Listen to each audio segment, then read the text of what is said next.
Hello, everybody. This is José Ignacio from the Uncomfortable Dialogues 2022. Thank you very much for joining us today. We value your participation and feedback. So for today's dialogue, I have the greatest honor of talking to one of the best CIOs I have ever met in my life. His name is Tito Wong. Everybody knows him by Tito Wong. Tito is a self-made CIO.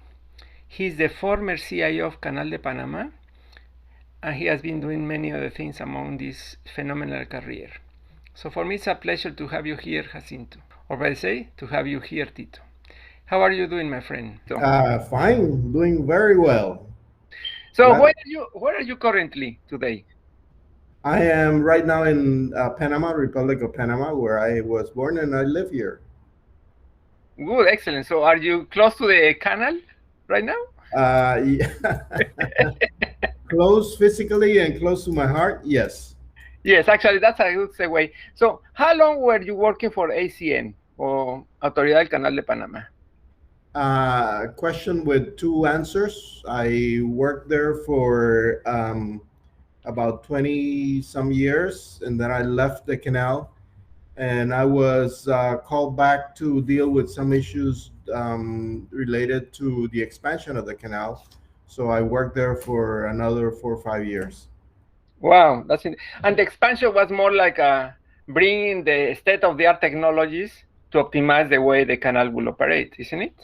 Yes, yes. You know, you are adding new infrastructure, and you need to add those and develop the way how things would operate and scheduling of the ships and stuff. So yes. So in a oversimplified way, you are the person who made the supply chain worldwide even more effective. That's stretching it, but part of it at least. That Were you expecting COVID to happen? I don't think anybody was expecting COVID to happen, but it happened. So you have to deal with reality, actually. And the question is, how do you deal with reality? Well, I guess that it caught everybody by surprise. So there was, I think, an initial time of require a lot of constant changes that because the situation was developing so fast and changes that you have to quickly try to adapt to the new reality. I think a lot of lessons learned from all of that, both from the leaders, the followers, the team. Well, you are talking about learnings, but imagine that we were in 2040, you and I having a coffee in Panama City, and they say, "Hey, Tito, do you remember the COVID situation? So what will be the learnings that you can anticipate?" Information, both good and bad. The networks were full of this is happening here and this is happening there, and some were exaggerated and some were not. So you have to deal with information and misinformation at the same time. And it required deeper knowledge, or you have to analyze well where your sources of information were coming from, to be able to try to make good decisions out of that. I think that's one thing. The other thing I think is that every problem brings a need to rethink some of the issues. And when I read about what your book deals about on innovation, a lot of times innovation comes from problems and roadblocks and not necessarily I have a new idea, but I think it's more I think I know how to solve this problem.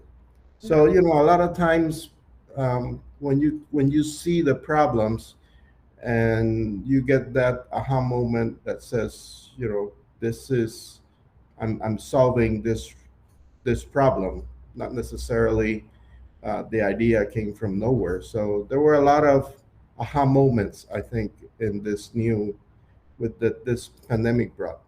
I have known you for a long time, and I know that you are always kind of far the most prudent CIO I have ever met. How do you cope with all this mindset well, the world is going into a pretty hectic environment where everybody is expecting solutions as of yesterday and changing that right away and doing more changes. So how do you deal with these problems where your personal DNA will suggest that there's going to be far more time to think versus time to act? You talk about trust, and I think trust is the key or a main factor on this whole thing. And trust doesn't develop overnight. Trust develops over time.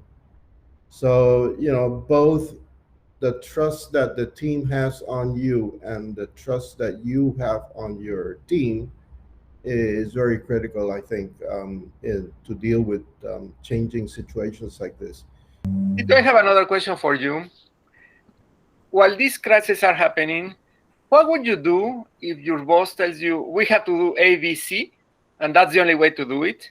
But you feel that something inside yourself says, no, there will be a plethora of other alternatives.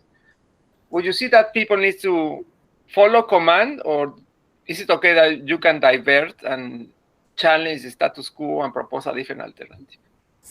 It's funny. That reminds me of a boss that I had that says, Tito, come here. If you have something in your mind that that we don't agree on, you have to say it, because if we both think alike or the same, then one of us is redundant, and we know who that is. So, so I always keep that in mind, and it is not always that you have to speak it out loud, but keep that in mind, and it's a lot of truth to that. Excellent. And do you see this happening quite often now? I see it. It depends on the personality of the leader. Actually, some leaders like it and enjoy it, and strive or try to pull that out from the team, and some don't. And I am the type that like to share that decision. Tito, we are running out of time. If you have any question to me or to Tito, just drop a note on the LinkedIn comment and we'll get back to you. That's a promise. And remember that there will be far more dialogues like this one coming down the pipeline. So have a nice day, everybody.